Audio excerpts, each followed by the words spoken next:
A Week of Remembering Charlie, Part 10. Oh, I almost messed that one up. The new communication strategy is not to do what Bill Clinton used to do, where he would say, I feel your pain.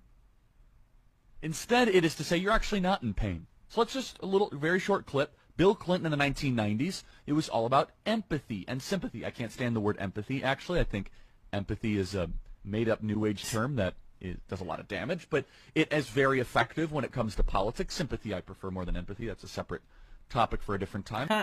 Wow. Look at that. Another clip taken out of context. Now, a lot of people were telling me to react to this one because I said I disagree with Charlie about not having empathy for people.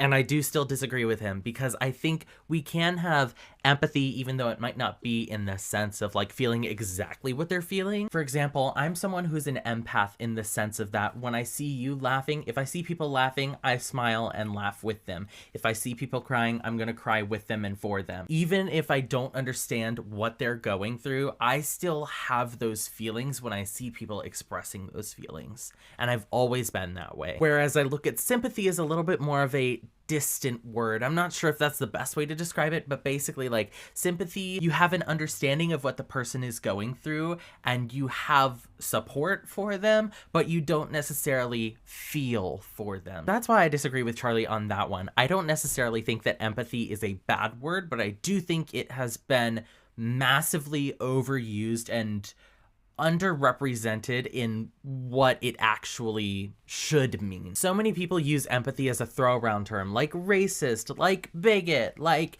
pedophile. You know how a lot of those terms get thrown around, and then because they've been thrown around so much, they kind of lose their meaning. I think the same thing has happened with empathy, so that people don't really understand what it means unless you're someone who actually deals with what it means. Does that make sense? And I don't know what in my psyche causes me to react that way when I see people laughing, crying, having fun, having a miserable time, getting angry. I don't know what causes that. But what I do know is that I definitely have feelings for this person, whatever they're going through, even if I don't quite understand it or even if I don't know. I am able to react simply upon the emotions that I see. That I think is what true empathy is.